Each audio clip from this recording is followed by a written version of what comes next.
Olá, ouvintes e leitores, sejam bem-vindos ao nosso diário de leitura do Ictus Podcast. Eu sou o Thiago André Monteiro, @vulgutan, estou aqui com a Carol Simão pra gente conversar sobre o capítulo 8 de Dois Irmãos de Milton Ratum. Tudo bem aí, Carol? Oi, pessoal, tudo bem? Oi, tudo bem? E hoje esse capítulo, trouxe cenas bíblicas. É, né?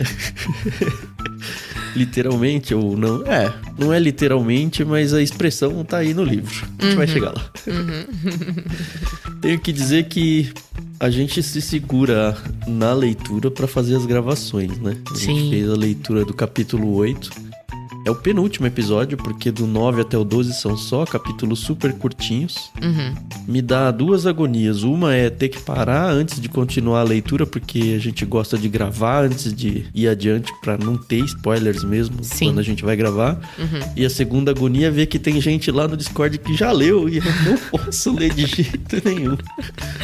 Aliás, o Lucas me perguntou: a Carol leu a última página, pai? Eu falei, ela tinha falado que não, mas agora eu já nem sei mais. E aí, Carol? Li.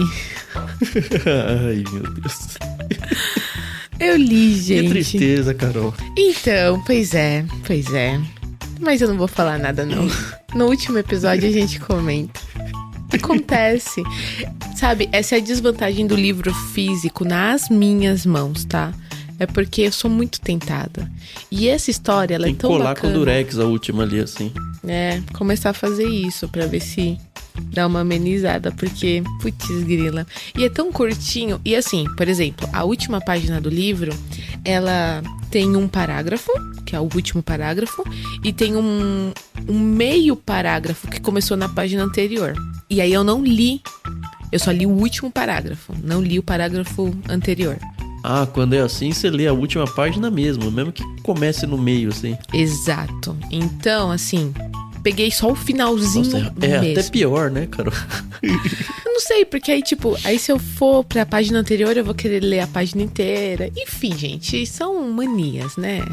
Eu não sei quando isso começou, espero que um dia isso acabe. Mas uma vez eu li um livro, nada a ver com o que a gente vai gravar aqui agora.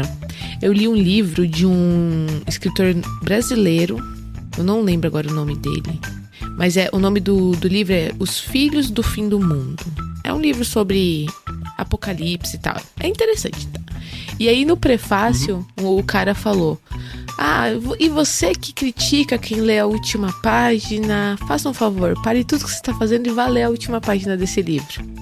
E eu li, tal, né? Fiz o que ele mandou. E, foi muito interessante.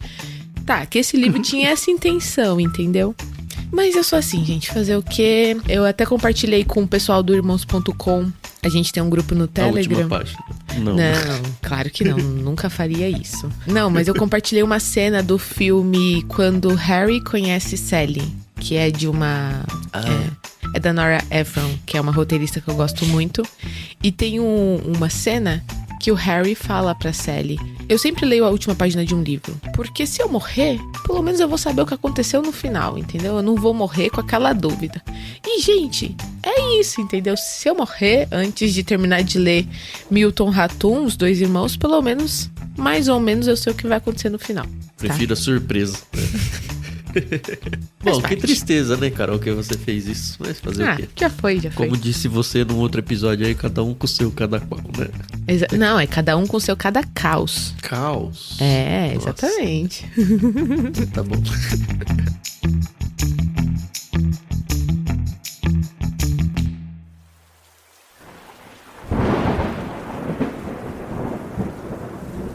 Bom, paramos no capítulo 7, onde o Halim morreu.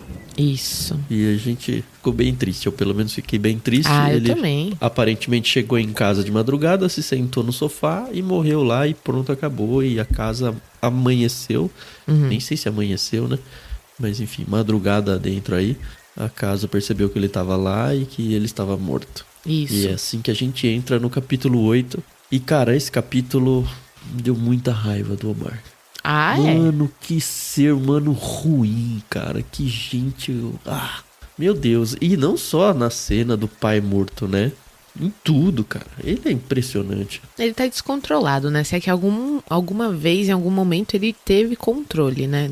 Das próprias ações. Mas assim, ele desrespeitou a própria casa, a família, o pai, de um jeito que não dá mais pra voltar. Não, saiu xingando o pai, deu um pitizaço lá, virou bicho homem, como diz aqui, né? Meio cascudo, avermelhou, amarelhou, ficou acobreado de vez. Aliás, não, tá falando isso daqui Que foi antes. um pouquinho antes da morte dele, né? Falando Isso. que ele... aquela loucura dele de ficar no jardim lá, fazendo nada, né? Uhum, E de exato. novo eu fiquei imaginando, né? Cara, quase 40 anos nas costas. A gente falou isso no último episódio, né? Uhum. Se é que já não tinha 40 anos, né? Pois é, então. Ele tá meio doido aqui, né? Ele, de repente, Eu sei lá se é decidiu... loucura, que raios que é.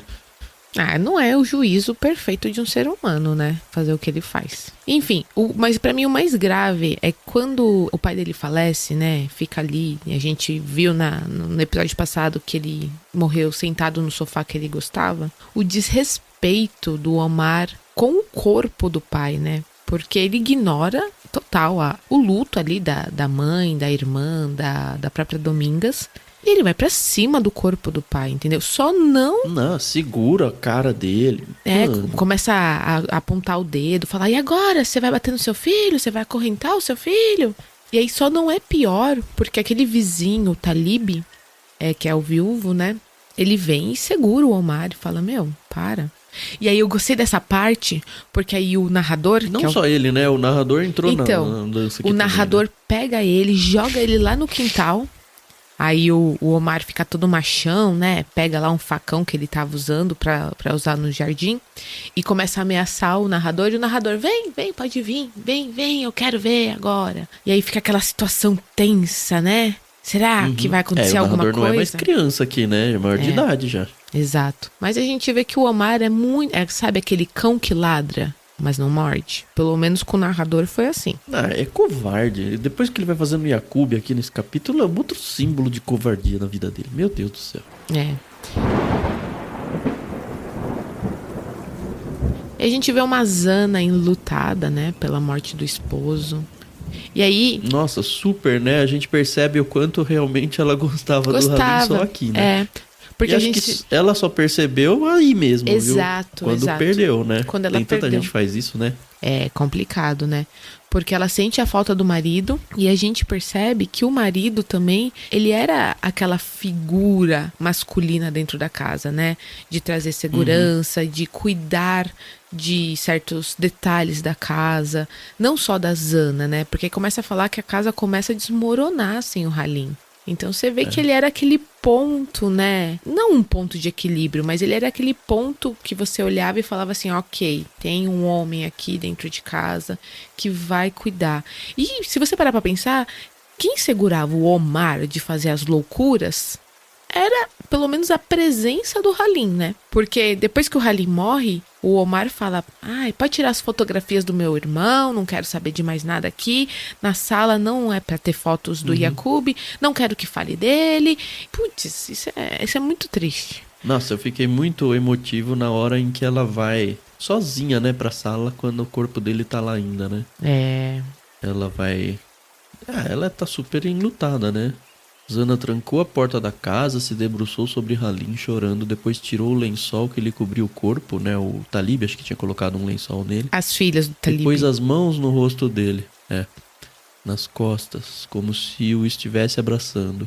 Não pode sair desta casa, nem de perto de mim, murmurou. A Anya tentou consolar, mas ela não saiu de perto do finado, e durante o velório continuou a falar de Halim.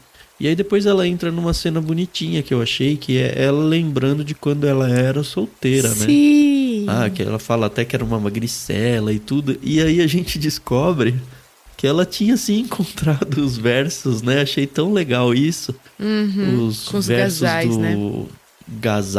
Os gazais, né?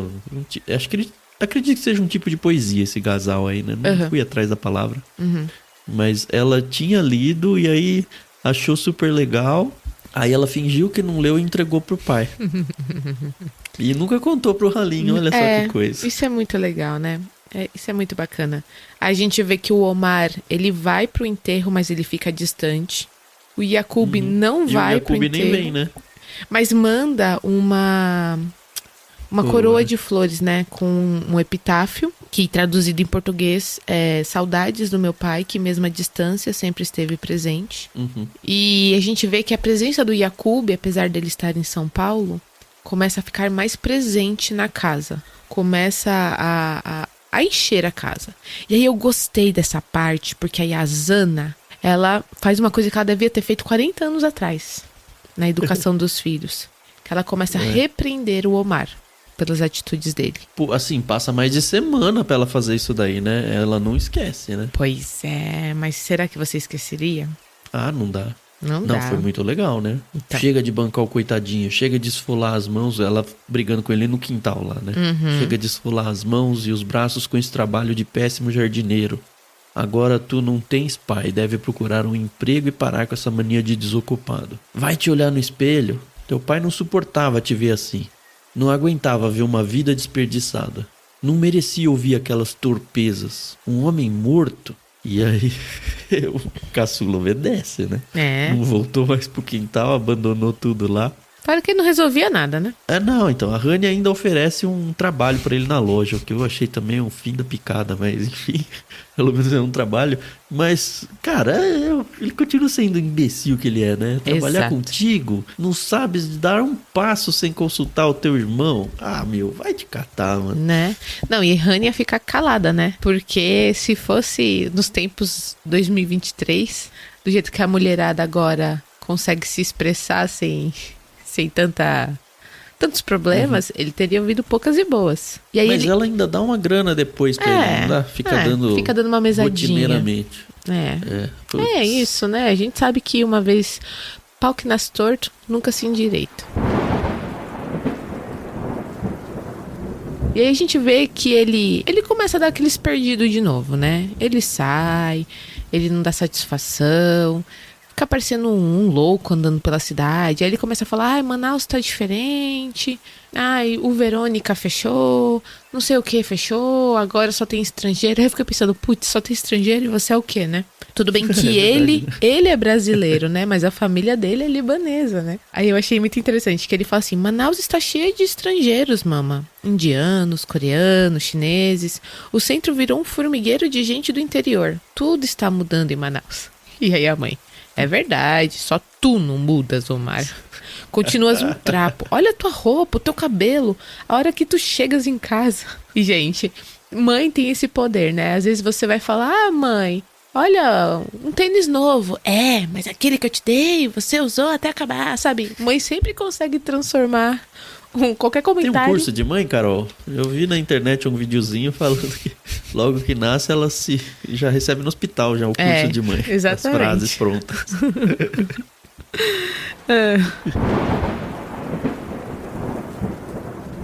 Tem o aniversário da Zana. Pra quem não se lembra, o Halim sempre dava uma grande festa pra comemorar o aniversário da Zana, com jantar. Era um evento na família. E aí o aniversário dela chega, e aí o Omar fala, vamos sair pra comer uma peixada, só nós dois, num restaurante no meio do rio. E ela fala, o que eu quero mais é paz entre os meus filhos. E aí ele traz flores, ela simplesmente ignora as flores que ele trouxe, se tranca no quarto dela. E aí você vê, né, que realmente, né, puxa, um evento... acabou, né? Uma data que era tão importante, agora não tem mais significado nenhum. Aí aparece um personagem novo, né? Um indiano, né? Vou ler o nome dele aqui, mas X, né? Roshiran. Mas eu não sei se esse CH tem som de Xi aqui. Pode ser Rokiran, sei lá. Mas ele é um indiano que falava devagar, sussurrando em inglês e espanhol as frases que pensava dizer em português. Aí, assim, ele parece ser um cara que tem posses, mas eu não comprei muito isso, não. Assim, achei muito estranho. Até por ser amigo do Omar, né? Do Omar, né? Mas aí depois a gente descobre que de fato ele era um cara rico, sei lá, um empreiteiro, alguém que trabalha com construções, esse tipo de coisa. Ele fala que ele viaja muito, né? Que ele tá sempre em busca de novos empreendimentos, né? Então, ele realmente é um homem que não tem um lugar fixo. Isso. E aí o Omar se cola nele porque ele quer, sei lá, ele tá sempre atrás do próximo trambique, né? Essa que é a impressão que tá. O Omar. Exato. E aí, aparentemente, ele se vende muito bem pra esse Rokiran, ou Roshiran aí. E vão construir um prédio lá em Manaus E o Omar se envolve nessa construção, acho que na compra do terreno e tal. E aí a Zana começa a tentar, essa tentativa dela iludida, né? De juntar os dois irmãos. Primeiro ela demora pra gostar do aceitar cara, esse né? cara em casa, né? Pra gostar do cara. Domingas odeia ele já desde o primeiro momento. Uhum. Mas ela vai gostando. Eu até achei que ia ser algum tipo de par romântico pra ela depois da morte do Halim, apresentado pelo Omar, mas logo descartei a ideia. Mas, enfim, ele começa a ir lá, ela começa a cozinhar pra ele e tal, e aí ela, eu tenho um outro filho que é engenheiro em São Paulo, e de repente vocês podem trabalhar juntos, e aí os meus 2 filhos vão trabalhar juntos. Olha que coisa maravilhosa, porque agora eles vão ter a chance de abrir uma perdoar. Construtora. Que viagem, cara. Ela realmente não tem a menor ideia de quem são os filhos dela. Óbvio que dá errado, né? Então, e ela faz tudo isso escondida do Omar, né? Porque ela sabe da péssima relação entre os filhos, mas ela quer fazer essa surpresa, como se, olha filhos, o que mamãe resolveu pra vocês, agora vocês vão ser donos de uma construtora, o Omar vai atrás dos terrenos e o Yaqub vai fazer a parte de desenhos e os números, os cálculos, e vocês juntos vão fazer a construtora dos 2 irmãos, ingênua, sabe? Né? E o pior é que a Rania também cai nessa, né? Porque ela super apoia a ideia. Eles mandam uma carta, né, para o Yaqub. Um manuscrito, pra né? contar disso tudo. E aí, depois de quase um mês, o Yaqub responde, né? Ele não aceitou nem recusou qualquer perdão. A mãe tinha na carta, além da ideia, a sugestão, né? Ela pediu perdão por ter mandado ele sozinho pro Líbano. Enfim, ela ainda fala, será que eu exagerei? Será que tá faltando informação? Tal, mas mandou. E aí ela recebeu essa carta e ela ficou decepcionada. Ele não aceitou nem recusou qualquer perdão, ou seja, ignorou o assunto, que já é uma resposta em si, né? Escreveu que o atrito entre ele e Omar era um assunto dos dois, obviamente, né? E acrescentou, oxalá seja resolvido com civilidade. Se houver violência, será uma cena bíblica. E aí que aparece a tal da cena bíblica que a gente já falou. Então, meio que o Yaqub dá não ameaça porque ele tá respondendo pra mãe, né? Não pro Omar. Aí sabe o que é o pior? Tá, ela fica meio chateada, né? Meio ali frustrada com o que aconteceu com o Yaqub. E o que ela faz? Ela mostra a carta pro Omar. Não é ela que mostra, Aliás, antes disso, né, o finzinho da carta diz que ele se interessou pela construção do hotel, ignorando a participação do irmão. Ela mostra a carta, assim, pro Omar, e aí o Omar fica, cena bíblica. Ela pede pra Rania pra contar, é verdade. A Rania que mostra, mas a pedido dela. E ele fica, cena bíblica? Esse aí nem sabe o que é a Bíblia. Mas deixa ele aparecer aqui pra você ver a cena bíblica que vai ter. E a gente devia ter guardado essas palavras, viu? Porque essa não foi uma ameaça em vão. E aí o Yaqub vai pra lá, né? Aparentemente ele começa realmente a ter negócios com esse Roxiran aqui. Aparentemente eles começam a, de fato, ter alguma coisa. Só que escondido, né? Do Omar. E, na real, o Yaqub meio que passa a perna no Omar aqui, mas eu, no lugar do Yaqub, faria igual, a mesma coisa, exatamente. Eu vi uma galera lá no Discord falando, o Yaqub também fez... Cara, não foi. Por favor. O Yaqub trabalha com isso, é o trabalho dele. Ele teve uma oportunidade de fazer um hotel, de projetar um hotel em Manaus, que caiu no colo. E o irmão dele é que tá... Tá certo que o irmão que apresentou e tudo, mas, cara, não consigo achar o Yaqub errado aqui, de jeito nenhum. Exato. Pra mim é só o Omar que é um várzea total. Isso.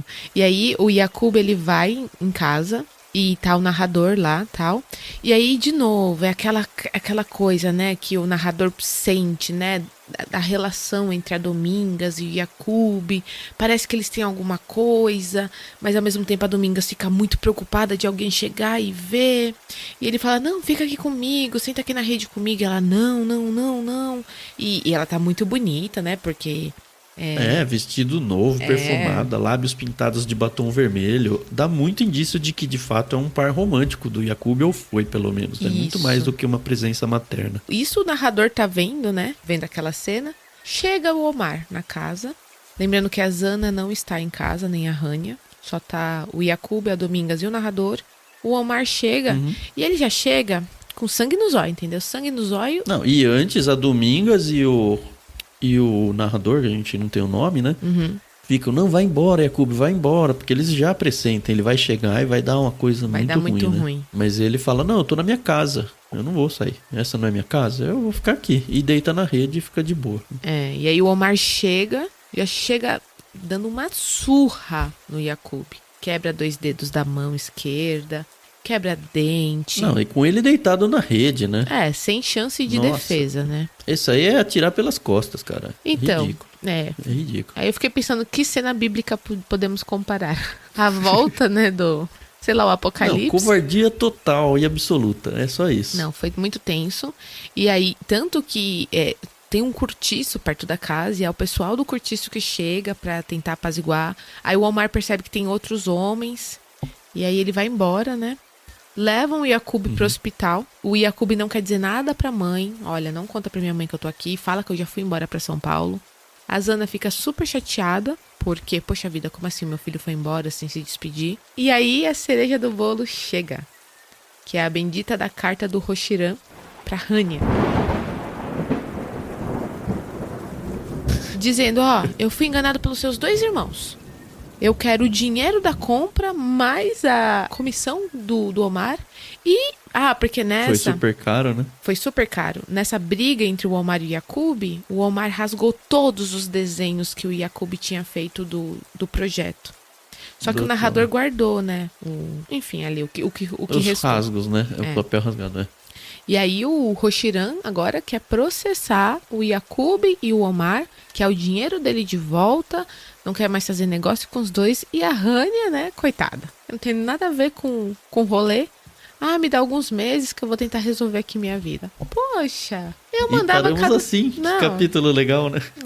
Eu falava, se eu fosse a Hania, 50% é seu problema, Omar, 50% é seu problema, e Yakub, se virem.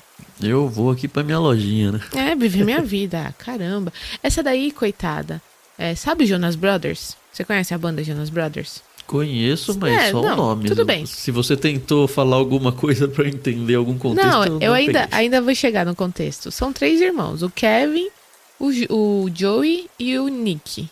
Só que tem um 4º irmão, que por ser muito mais novo, nunca teve a mesma atenção que os 3 mais velhos, entendeu? Então, quando eu li... Gente, desculpa, essa foi a minha associação. Eu lembrei dos Jonas Brothers. Ele fazia parte da banda ou não? Não. Ou ele só era um irmão? Ele só era o irmão caçula. Toda a época dos Hansons. Os Hansons é da hora, mas sempre foram 3, né? Ou tinha um Não 4º sei. irmão? Eu só lembro que eles cantavam um bap. Tá bom. Legal, estamos muito na reta final do 2 Irmãos. Faltam 4 capítulos, 9, 10, 11 e 12. Mas muito poucas páginas, 20 e poucas páginas, a gente mata os 4 juntos.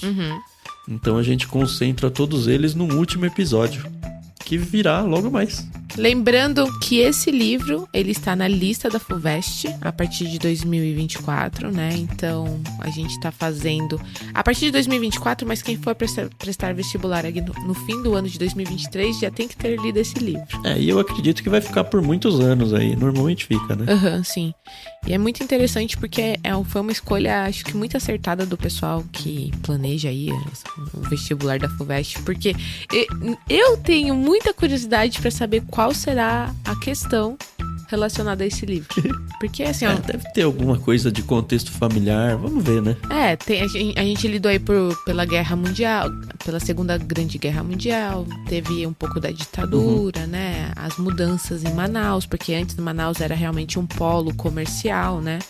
Eu não sei como é que tá nos dias de hoje, mas eu sei que era um centro portuário muito forte, né? Enfim. Espaço para perguntas tem bastante, né? Legal, então você já sabe a sua lição de casa, né? Indicar esse podcast para alguém que vá prestar vestibular. Estar com a gente no Discord para ler livros dos mais variados. A gente organiza cronogramas de leitura torto e à direito por ali. E é isso. No próximo episódio, então, a gente termina com 2 Irmãos do Milton Raton. Obrigado, senhores ouvintes. Obrigado, Carol. E até a próxima. Isso aí, pessoal. Muito obrigada pela paciência e audiência. A gente se ouve no próximo episódio. Até mais.